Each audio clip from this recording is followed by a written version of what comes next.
All right, let's do this. Peanut, if you're staying in the room, no talking.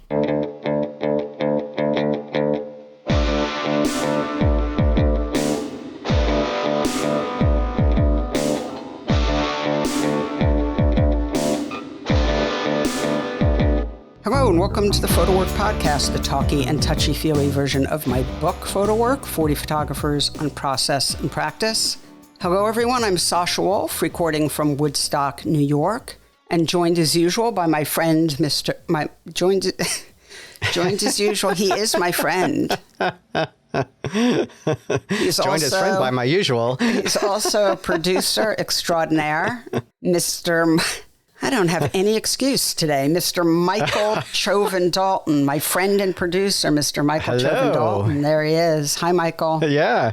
Well, I'm feeling a little exhausted. We're recording at the end of the week, which we don't normally do. No. Yeah. So I just had my first two summer classes, and they're 4 hours long, and those first two meetings are always pretty intense because it's basically a 15-week semester compressed into 5 weeks, and I have to get them out and photographing right away. Wow. Yeah. But I actually enjoy that kind of intense seminar style of teaching, but it does take a lot out of you. Yeah, for sure. Well, I will just say one thing and then we'll get to the episode. I had a fantastic meeting with Taylor. Taylor and I have a standing meeting every Friday and almost every other day. But anyway, today, two main topics. One was some wonderful sessions we have planned for our senior fellows, which I'm really excited about. But the other, which pertains to our listening audience, is our 100th episode is coming up. And yes, we're planning some really cool stuff for that I think we'll talk about in detail on the next podcast. But I just want to let people know that that's coming up, and we are going to actually reach out to you, our listeners, we have some requests for you, but they're fun. So that will be coming up, our 100th episode, and something fun and interactive, hopefully with you all. Absolutely, yeah. Oh, and you just reminded me, I have a quick announcement if you will allow me. Yeah, sure, go ahead. I'm part of an event called the Homecoming Biennial, and this is the year where we accept applications. It is free to submit at homecomingbiennial.com. It is free to have your work in the show. It is free to be in the publication. We even make prints for you. The only thing is if you come to the professional development part of the event, you do have to pay for your own room and board. But this is for anyone who graduated last year and this year with any kind of photo degree from community college through graduate school. And it's a fantastic event. And again, there are just no fees all along the way. And you get to show at the RIT City Arts Center, and the professional development activities and the portfolio reviews are in the beautiful RIT Magic Spell Studios. What is RIT? Oh, Rochester Institute of Technology. You're right. I shouldn't just assume everyone knows that. Do not just assume. My God, you're not an assumer. I'm shocked. I know. I usually explain everything with painful detail. Yeah, I know. Wow. Where's Michael Chauvin Dalton? Good golly. That's right. Well, that sounds really wonderful, and thank you for announcing that. Great opportunity for people. Yep. Well, let's get to the episode. This was a wonderful conversation that I had with the photographer Sage Sawyer, photographer and educator. Sage, I'll just say, is incredibly prolific and has had a long career. But if I may just say personally, Sage made this black and white work in the 80s that we talk about. And it's some of my favorite work ever made. And that's not hyperbole. No, I agree. Yeah. Raheem Fortune and I were talking the other day about stuff having to do with his career. But I told him that I had just talked to Sage, and he's also like just an over-the-moon fan of this work, and we geeked out for like 30, 40 minutes talking about this work and how amazing it is. And so folks don't know it, I hope after this conversation with Sage, they'll really dig in. It's so special. Yeah, I mean, so many people that have come after Sage, I think that knew the work have really benefited from its example of excellence. So, oh, absolutely. Yeah. And, the beauty of this all is that the work is being revisited and published. Passing Time was just published in 2023, and American Scene was republished in 2024. And so this work is accessible, and it's getting the attention it deserved back in the 80s. Sage Sawyer's name should be on the tip of everyone's tongues, like Winogrand and Friedlander and William Gedney, and it's incredible work. I couldn't agree more. 100% emoji. Yes.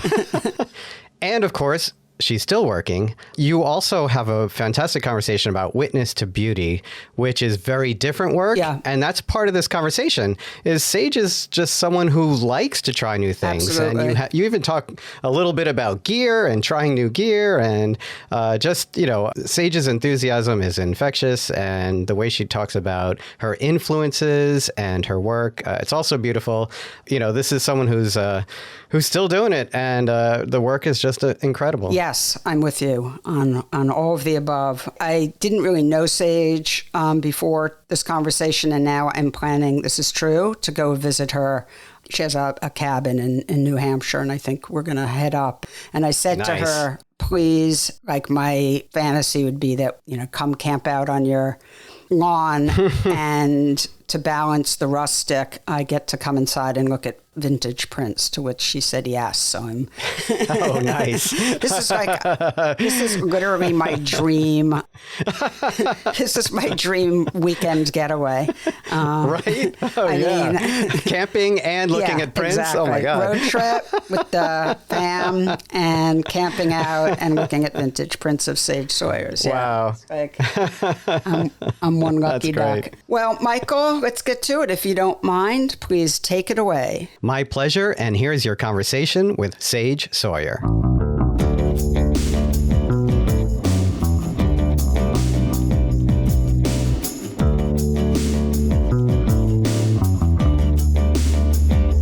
Sage Sawyer, welcome to the Photo Work Podcast. It's great to finally have you on. I'm so looking forward to talking with you today. So thanks so much for being with me. Hi, Sasha. So thank you for having me, and great to talk to you. So, Sage, I'm very interested in hearing all about your background, which is where we always start. But first, I just want to embarrass you by saying that how often your name comes up with artists that I'm speaking to, a lot of young artists, and by young, I mean anyone under 35, I guess, as one of their favorite photographers. So your name is just constantly in the conversation. And I'm sure you're aware of that, but I'm just saying it anyway. So well, that's so nice. Thank you. Tell us all about your history. Where did you grow up? How did you find photography? Where you are now? The whole kit and caboodle.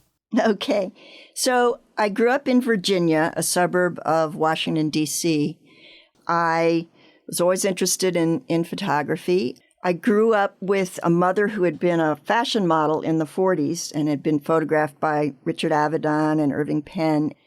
So I grew up looking at these fashion pictures of her. And she also was took a lot of snapshots, and we would sit next to each other making our albums together.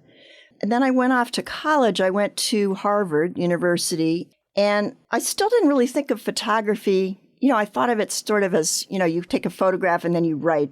It needs writing with it. So I photographed for the school newspaper, the Harvard Crimson, and I was majoring in English initially, and I thought I might become a writer or a journalist or, maybe a photojournalist, but still I was thinking, no, I'm mostly, in the writing mode. And I took my first photo class as a sophomore in college from someone named Dick Rogers, Richard P. Rogers. He was a filmmaker. He became a filmmaker. I know who Dick Rogers is because, sorry to interrupt. Well, he taught at Purchase when I was there. Oh, good. Yeah, I loved Dick. He was incredible. Yeah, he was amazing. And he ended up married to Susan Meiselas. So the Small world. Small world, yeah.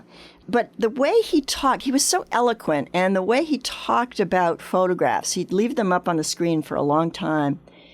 And so you could really look at them, and he'd first say nothing, and then he'd start talking. And it was really transformative. And for the first time, I really understood the power of a photograph. Then I was very fortunate. My senior year, Todd Papageorge was a visiting artist, and this was before he went to Yale. So we're talking about, 75, 76. He was at Harvard. And he was so eloquent and funny and so encouraging that I decided that this was something perhaps I could dedicate my life to. Oh, also, the year before, Bill Eggleston was a visiting artist. Yeah, you did pretty well with these, these professors. And Bill liked to hold classes at the local bar. Uh-huh. So, which back in the 70s, you could get away with that still. Yeah, of course. I did not really like that idea, so I didn't really go to many classes with Bill. But I did do the work, and I would sort of find out from a male friend what had happened during class. And so Bill had his uniform was kind of a dark suit tucked into riding boots. That was how he went around Cambridge. So, very Southern gentleman. Southern gentleman, yeah. Mm-hmm. And then I didn't go to grad school, actually, didn't get my MFA, which was a mistake. I guess I when I got out of college, I was basically trying to be Gary Winogrand. I was photographing with a Leica, and I was out photographing, trying to do candids on the street, and I was going to public events, and the pictures were just awful. Mm-hmm. And I eventually, Todd Papageorge had told me he was using a Fujica camera. I think it's what he used for the Studio 54 work. And I thought, well, maybe that would help. Maybe that would slow me down. So I eventually... Say why for folks who don't know. Well, because a Fuji is... So you're using 120 film, mm-hmm. and with a Fujica, because it's a 6x9, it's a long format, like same proportions as 35 millimeter. But so a bigger negative, yeah. Bigger negative, a 6x9 centimeter negative, and you only get 8 shots on a roll. So you really, you don't want to be at the end of the roll and then miss what ends up being the best moment, right? So you only have 8 shots, so you really have to be selective. So I started shooting with that, and I actually had a Leica 28 millimeter viewfinder on the top because the viewfinder was notoriously inaccurate on the Fuji. Mm-hmm. And I would sort of zone focus, and then I would just shoot. I wouldn't focus for every picture. I was, stopped down to f/16 or f/22, and I had a flash on camera, on a bracket next to the camera, and I would just zone focus and shoot. And suddenly I found that the pictures were getting better, that when I asked permission and when I used this bigger camera, the pictures were suddenly getting much more interesting. Mm-hmm. And so at that point, I thought, well, I started I took a workshop with Lee Friedlander. He came to Mass College of Art, and I took a workshop with him, and I took a workshop with Gary Winogrand. At that point, I had some friends who were taking classes with Nick Nixon, who was teaching at mm-hmm. Mass Art. Mm-hmm. And I sat in on a semester of one of his advanced classes. All of those were really, really helpful. And then eventually, a year or two later, I started teaching at Mass Art in the early 80s. And, I met Baldwin Lee, who was there directing the program. Mm-hmm. And it was a great place to mm-hmm. meet other interesting photographers. Abe Morell, we eventually hired Abe, and Abe mm-hmm. was there. So it was a great place to be. And so I was lucky enough to receive some fellowships early on while I was photographing. So, Mass Artist Foundation Fellowship, a National Endowment for the Arts, and I got a Guggenheim in 1984. Maybe too early, I would say. Maybe it would have been better to struggle more before I got a Guggenheim. I think, it was a little bit imposter syndrome where I felt like, what? I'm mm-hmm. not very old, and the work, I'm just getting started here. Mm-hmm. I didn't do great pictures my Guggenheim year because of that. I think I was sort of like, really? Oh, it's interesting. Wow. Yeah.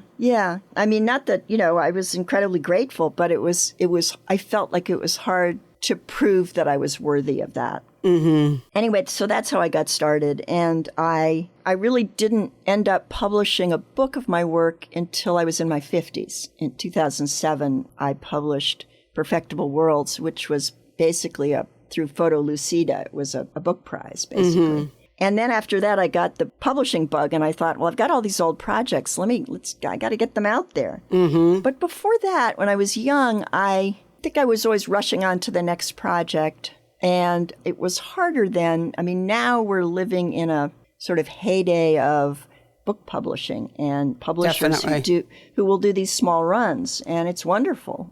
But back then, there was Aperture, there were some university presses, but most places wanted to do runs of 5,000 copies of books or more. Mm-hmm. And, that's tough unless you're photographing famous people. Yeah, absolutely. So I guess that it was that, and that I didn't really put the effort in to really push to get things published. Did you show at a gallery or any galleries, or what was your... I did. Yeah. I did. I was showing at that point at Vision Gallery. Brent Sikkema was in Boston, and he was at Vision. And I also showed a lot of work at nonprofits like Blue Sky Gallery in Portland, Oregon. Yeah, I know they've been a big supporter of yours. That's Christopher Rauschenberg, and Yeah, Chris is amazing. He's done so much for so many young photographers. Absolutely, yeah. He's incredible. And Houston Center for Photography. Mm-hmm. So I did show, and especially, when I was working on the At Home With Themselves, the work about gay and lesbian couples, mm-hmm. I had a lot of shows around the country. And that work, I really did try to make a book of that work. But again, it was tough. Mm-hmm. And Aperture was actually interested in that project, but they did not want to publish the interviews. I had interviewed all the couples that I photographed. Mm-hmm. And I thought it was important to contextualize that subject for people. And they said, well, we're not really interested in doing the interviews. And I said, no. I'm like, well, I walked away, which I think was the right decision because bold. I thought it would have just been sort of sensationalist back then. Mm-hmm. I mean, it sounds funny now talking about from today's world, but back then I thought, no, people really need to hear what people have to say in addition to looking at their picture. So when I showed that work, I did have the interviews on the wall next to the photographs. Mm-hmm. I did eventually self-publish that book in 2014 when there were a number of same-sex marriage initiatives pending in different states. Mm-hmm. And Blue Sky had said, come show this work because, Oregon's voting on the same-sex marriage initiative in October. So I thought, this might be a good time to finally publish that work. Mm-hmm. And I looked around quickly to see if I could find a publisher who could do that in a few months. And of course, that was impossible. So I ended up doing a blurb book, and I printed maybe 400 or 500 copies. And then I've just basically sold those out through my website. And I was very glad I did that because I've gotten incredibly touching letters from people all over the world. I mean, I've sent it to so many different countries, and it's been an interesting thing. So self-publishing, that's the other thing. I think it's great that you can self-publish now, and there's no shame in it. In fact, it's a terrific way of doing things. Absolutely, without a doubt. There's no wrong or bad way of publishing, I don't think, if you're getting your work out there. So exactly. I just want to go back to something you said in passing, which is that you regretted not going to graduate school, although it sounds like you sort of cobbled together a graduate education in some ways. But tell me what that thought process is, because I'm really just coming back to it because I know this is something that's really agonizing for so many people, and a lot of people listening to the podcast. I know this because they write to us all the time. This sort of, crossroads and difficulty in making this decision, because obviously not only is there expense involved, but you can't be working a job. I mean, it's complicated to just drop out of a sort of adult life or delay it. What are your regrets? Where would you have gone or like to have gone? What would you have gotten out of it, do you think? Well, it just made it harder to get a tenured teaching job and to get hired, basically. Got it. And okay. It was that's easy very to practical. Yeah. It was just for practical reasons. It's not that I feel like I missed out on the experience. And, I probably would have considered going to Yale, but I'd already had Todd, so I didn't really feel like I needed to repeat that experience necessarily. The other thing, I guess, I think is that I probably could have learned some things about lighting and things that were harder for me to learn on my own. Yeah, tech stuff. Definitely. Yeah, technical stuff. I think for me, though, I was sort of often running, from the age of 25 on, and I just wanted to photograph. I didn't want to stop to think about school or anything else. Mm-hmm. And so, maybe that was the right decision. I think it would have been great to see what other people were doing and to be influenced by that. But at the same time, probably I should have gone back and gone to grad school when I was in my 30s or something. Mm-hmm. That's hard to do when you've gotten grants and stuff already. Yeah, absolutely.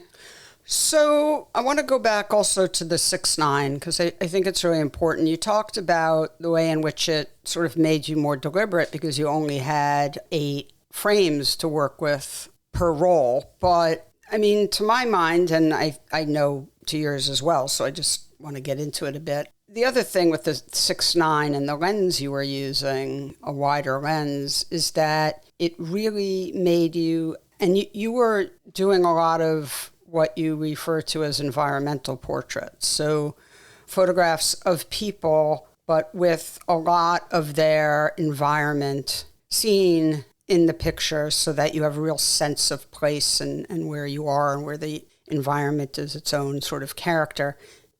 Using the type of camera, the format, the lens you used, obviously puts a lot of pressure on the photographer to be super mindful of everything that's going on there. And I just want you to talk about that a bit because, in my opinion, that work, which people, I think, can see now most easily in 2 books of yours, American Scene and Passing Time, I think that's some of the best work of its kind, ever made, period. Wow, thank you, Sasha. It's just the amount of time you can spend on each photograph is just really mind-boggling because the richness of the description, there's so much to look at. And when you think you've seen everything, all of a sudden, you see something else in the corner here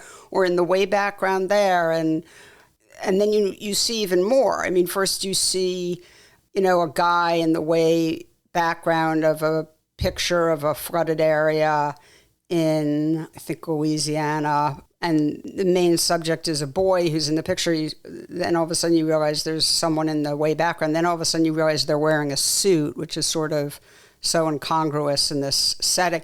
And, I could go on and on because it's in so many of these images that you made, I think primarily in the 80s, using, I think, that camera and that setup where there is just, it's just like these pictures keep on giving. And I just want to be really clear to folks listening that that's not why they're good. They're good because they're beautiful and moving and interesting and edifying. And then the icing on the cake is the generosity of detail and description. So I just want you to talk more about that artistic decision and how you think about it now. Yeah. And that picture, by the way, Sasha, that you mentioned, the one taken in Slidell during the flood, where there's that guy in his suit and his long boots, he was going to look for his pet alligator who'd gotten lost. So, just so you know, yeah, thank just you. So you know, has nothing to do with the picture. But in talking to him as he walked past me, he told me that, and there was something about being told that motivated me to make a picture. I mean, it's funny how things work, right? That what happens when you're talking to people has nothing to do with the ultimate picture you get of them. Yeah, no, that's for sure. But it motivates you because somehow this interaction leads to something else, you know? So the 6x9, I guess I had seen a book that John Jarkowski edited came out, I think, sometime in the 70s from the Picture Press. And John was very influential curator of photography at MoMA. Definitely, For our audience, John was hugely important and influential in sort of the development of photography as sort of art. Exactly. And very eloquent, an incredible writer about Great photography. writer, yeah. Yeah. So he put out this book from the Picture Press, and I got fascinated with all these photographers, including Ouija, but, just press photographers who were using these large cameras, but handheld with a flash on a bracket on the side. And what I liked about it was not only the detail, that it was different from 35 millimeter pictures, street photography, but the way the flash, it was almost like this surreal or hyper-real effect that the flash made.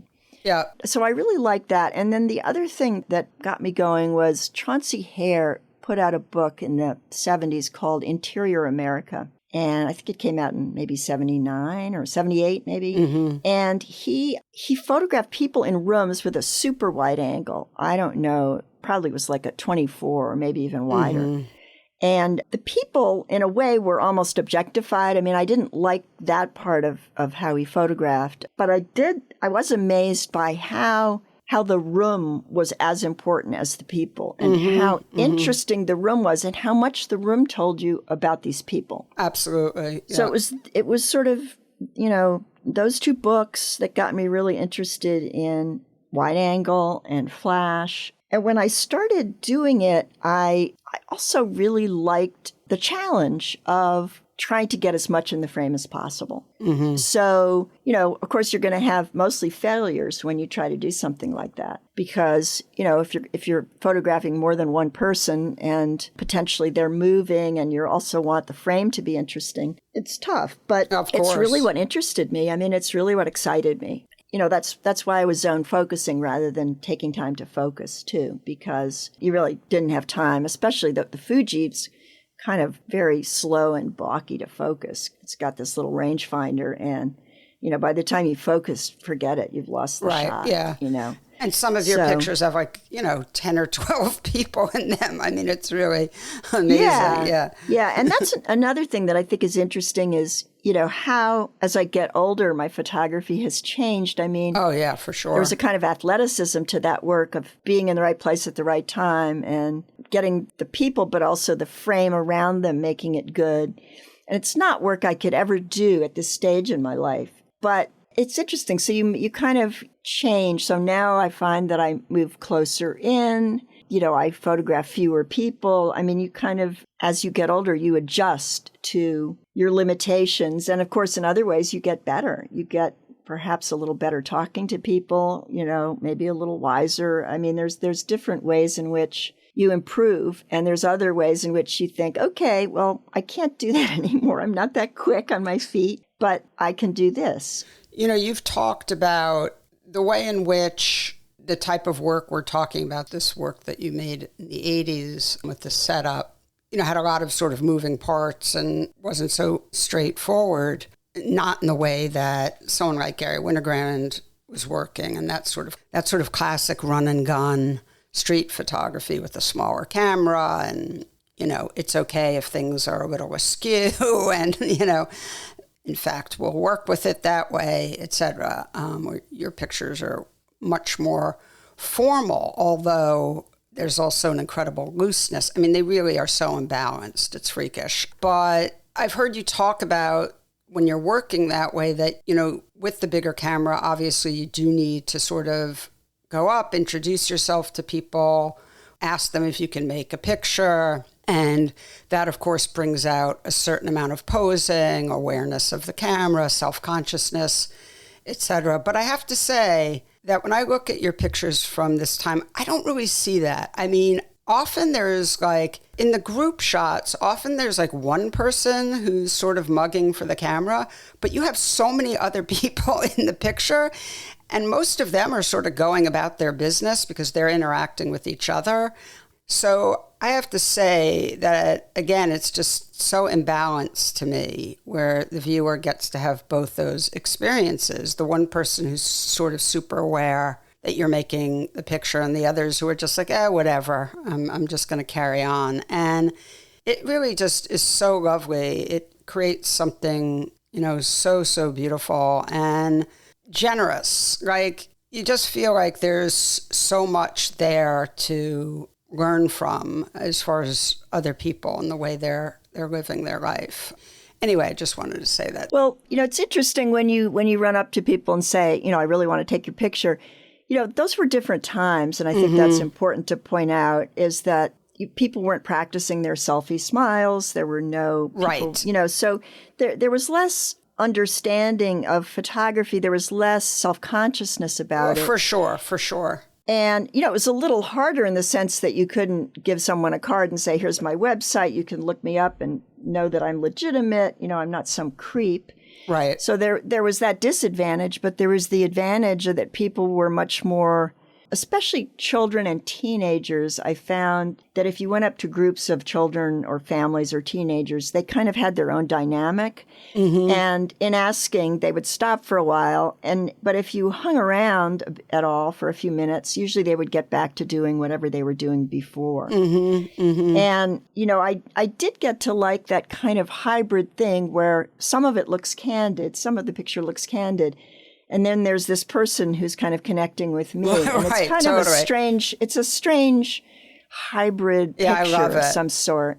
I got to really like that. At first I thought it was a fault. And then I thought, no, let's run with this, and see where it takes me. I think it's fantastic. And also, Sage, the use of the flash is in that context or in any context with these bodies of work is so fascinating, because when you did use the flash, it's sort of like the people in the foreground sort of are popping out of the picture. Yeah. That, it really does something interesting between foreground and background. I mean, so many times I see people using flash now, and it's giving light. It's giving a sort of artificial light to the picture, but it's not doing anything interesting with depth. But when you used it, I mean, the thing that I noticed is this just incredible thing that happens between foreground and background. That's just really just another little jewel in the picture. Oh, thank you. Well, that's great. Yeah, I mean, I think it was just kind of trial and error and figuring out, getting used to what the flash did. And inside, when I was photographing people inside, I really didn't go by the rule. You're supposed to expose so that the window's brighter outside. And I decided I liked the way it looked when the outdoors looked like a picture on the wall. So that was kind of a decision, but it's not really what you're taught you're supposed to do if you want the light to look, more natural. More natural, yeah. Let that be a lesson to everyone. Go with your artistic instincts. Right. So let me ask you, who are you showing work to at this time? Like, who's there at this point in your life to cheer you on or give you critiques? Who's that person or those people? Gosh, I show work to probably the same people I've shown to for years. I showed to my friends Len Gential and Diane Cook. I show work to Laura McPhee, who's a friend she taught at Mass Art for years. I show work to Nick Nixon. He and I show each other work. Chris Rauschenberg, I show him work. I found when I was young, it was super important to have a cohort of people to show work to. Absolutely. That's what I'm getting So at. at that point, it was my friends Susan Kendall and Joan Albert. They had been in the same class, Nick's class with me at Mass Art. Joan Albert died about 10 years ago, and I actually, Stanley Barker, I showed them her work, and they've done a book of her. Oh, how photographs. fantastic, yeah. But we were all really working along the same lines, really. We were photographing, families, often children. And they were doing more indoor stuff than I was, but we were working in a similar vein. Joan was working with the 4x5, Susan was working with 35 millimeter, and I was medium format. But we were all kind of interested in similar things. And so that was very helpful to have them to show work to. Yeah, of course.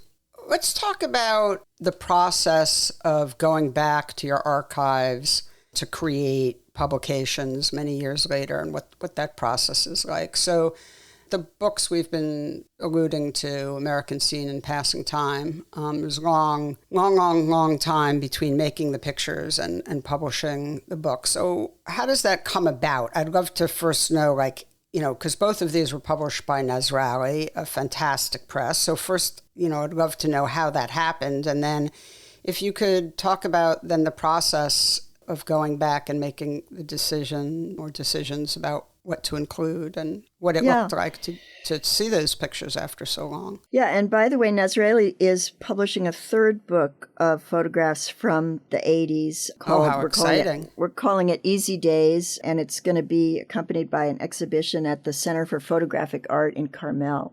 Oh, how wonderful. I hope they do let me just put in an order for a box that will hold all three books. Yes. I think Chris has that in mind. Okay, I hope good. he does. Yeah. I think he does, because it's going to be the same size and format good. as the other two.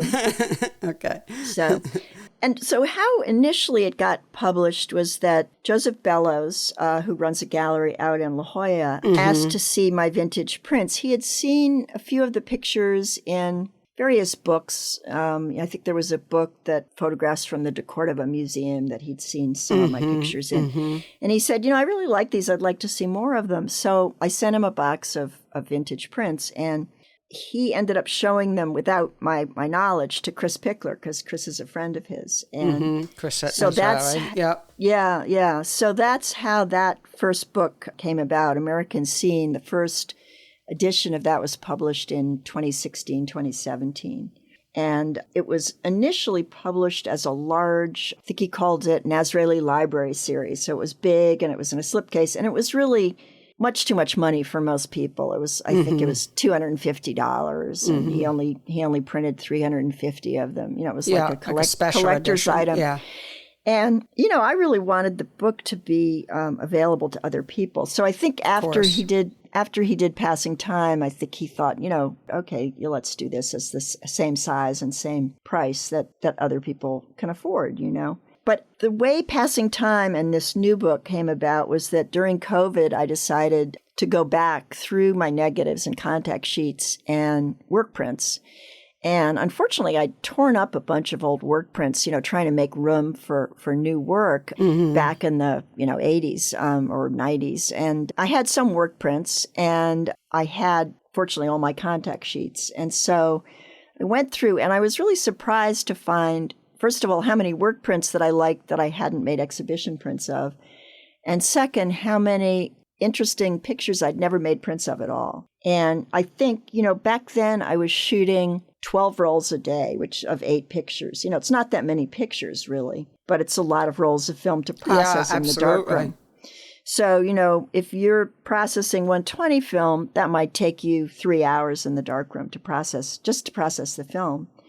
Then you're making contact sheets, and then you're making prints. Yeah, and so it's a lot. And so I would just sort of print the stuff that was most interesting to me, and I didn't go back much. And I think it's interesting, there's something that happens too, that when you look back at work that you shot years before, you just see the work, you just see it for what it is, and you think, oh, that's really interesting. When you've just shot it, what you see is your failures. You see what you didn't get. You have some shot that you thought, oh, I know that was going to be the best shot from the day, and I had this and this and this, and you look at it and you're disappointed. But some other shot that you almost didn't take, that's some weird, you just kind of took it. That's the shot that interests you, and you print that one. And the one that disappointed you, you don't get to. Well, later when you're coming back, you don't remember what you hoped for. You just look at what you got. And so it's much easier. And I think this is something that probably, Lee Friedlander goes back through his work and finds things. And I don't think he tends to, from what I've heard him say anyway, I don't think he tends to print stuff that he's just photographed that much. I mean, he tends to edit things at least, a few months later because he takes so many pictures. And I think that's helpful. I think that a lot of us, just look at what we took the day before or the week before or the month before, and we see what we didn't get rather than what we did get. And I would just add to that, as someone who both works with a lot of photographers and used to make pictures myself, I think there's a lot more in that. I mean, I think what you're saying is really profound because it's connected to sort of disappointment or being self-critical. But of course, there's also the what mood you were in that day, and there's so much attached to how you were feeling what was going on when you're making a picture. And I think what your connection is to the subject. And if you can just slow down, I really do think it yields to a much better editing process with a lot more objectivity. It's also a different process when you're looking back 40 years because, yes, for sure. Of course, the work is now in a different context. It has a historical dimension, which can be very interesting. And so things that weren't as interesting at the time seem more interesting now. And so there's also that. Can that be a trap at all? I mean, I was going to ask you about that because I know when I'm editing or trying to sort of critique work that's very old and has sort of a nostalgia factor to it. You know, I've made this comparison before. I'll make it again. It's like at one point at many points. But anyway, at one point in my life, I was watching a ton of old movies, all black and white films. And particularly, I was sort of in a noir space and these sort of B noirs. And I thought everything I was seeing was really great. And then I realized that I was just sort of crediting the films with, more than they actually had going on because the nostalgia factor was so powerful as a seductive element. And so, now when I am critiquing photographs that have a nostalgia factor, old cars, different haircuts, different clothes, you just know it's a different time. I try and be super careful about, just have some awareness about that seductive part of it because that's not what's making a good picture, right? So I think it is a problem, the nostalgia factor. I mean, I'm very aware of that and looking back at this old work. I mean, young people especially tend to notice, look at all those cigarettes. Well, right, totally. Everyone smoked back then. Teenagers had cigarettes rather than cell phones, So, you have to be careful to make sure that the picture works on other levels as well. Absolutely. Yeah. Let's get to this very obvious attribute of yours, which is that we've been talking about this very particular way that you were shooting in the 80s, but you have experimented with so many different styles. And, one other very celebrated body of work, I mean, you have a lot of books out and people know you for a lot of different projects, but another very celebrated project is called Witness to Beauty, which is a book you did in collaboration with your mother, who had been a fashion model many, many, many years ago, but you had a very glamorous mother who was very focused on her looks and maintaining a certain amount of elegance and sort of sophistication in her way of thinking about that, even as she got older and older.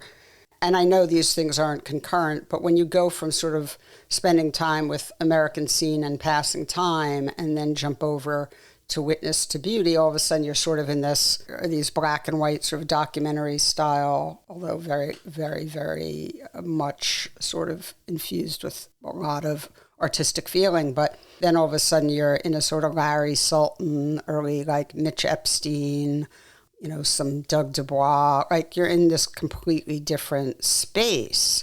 These pictures are color. They are, you're in a lot of them. Like it is just so, so, so different. And I am really curious about, did that feel like a risk, or do you not put that pressure on yourself? Do you just do what you want to do and not worry about, this is a real departure from something I know worked previously? I do feel bad that I can't write a description of my, Sage Sawyer is a person who does portraits that deal with memory and blah, I mean, you can't really, no. It's hard to say, I do feel bad about that. I think, what's wrong with me? Why can't I just have done this similar work my whole life? But honestly, that would have bored me. And I really, I get to the point where I'm working on something and then I need to stop that because I'm repeating myself too much and I need to do something else. I need to try something else. I need a different challenge and I need new stimulation. So I think what happened was that when I was teaching at Harvard in the 90s, I noticed that I started really liking the work of my students who were doing color more. I was teaching a color class as well as an intro class, and I was really drawn to color, and I kept thinking, Sage, you should try color. Why, you seem to be responding more to this. And so I did. I tried color through the 90s, and it was just awful. Honestly, it was a total failure. I was trying this and that project in color, and I go back to black and white. And the other thing that I always told my students is, photograph what you have access to. Mm-hmm. So you're still young, you're still living at home. Photograph your families. You're there now. It's hard for them to say no to you. Go for it. And at some point, I thought, you should take your own advice here. And I had taken a picture of my mother back in 1980 when I was photographing, doing the work that's now in American Scene and Passing Time. And it was a picture of her trying on an evening gown and looking at herself in the mirror. Mm-hmm. And I always really liked it and didn't really fit with the other work I was doing. But I was still allergic to, going back to my childhood at that point. I was young. Yeah. When I took that picture, I think she was 52 and I was 26. Mm-hmm. And I wasn't free enough from my childhood to want to go back there. Mm-hmm. And I think by the time I started Witness to Beauty, what happened was I was trying color, and I had gone from a 6x9 camera to a 6x7 camera. I was now using the Mamiya 7, which is 6x7 and gets 10 shots on a roll. And I took a picture of her in 1994, of her looking at herself in the mirror and putting on makeup. And I really liked it. And again, I thought, well, this is interesting. And then a few years passed, and I was trying to photograph some friends with their aging parents. And the pictures were just incredibly boring. I couldn't make them work. I don't know. I just thought, you don't know what you're doing. Let's do something else. And I thought, well, I'm about to go see my mother. She was in Washington, D.C., and I was in Boston. And I went down to Washington to visit her. And I thought, you should really take your own advice and photograph yourself with your mother. Do some self-portraits at home. Mm-hmm. Mm-hmm. And so I came back and printed them. And there were a couple I really liked from that weekend. It was in, I think, 2000. And I suddenly thought, not only does your mother have star quality, which, she's always had, but color makes sense because in this, she had moved into her mother's house, my grandmother's house. And the house was sort of caught somewhere between my grandmother's decor from the 1920s and 30s and my mother's heyday from the 50s and 60s, these bright colors, chintz, lots of portraits on the walls, family portraits on the walls. And I thought, wow, this is really an interesting backdrop. And so basically they were made, they were collaborative. They were made on a tripod after discussions with my mother and my sister. And a lot of them are, recreations of memories from childhood or recreations of old family snapshots.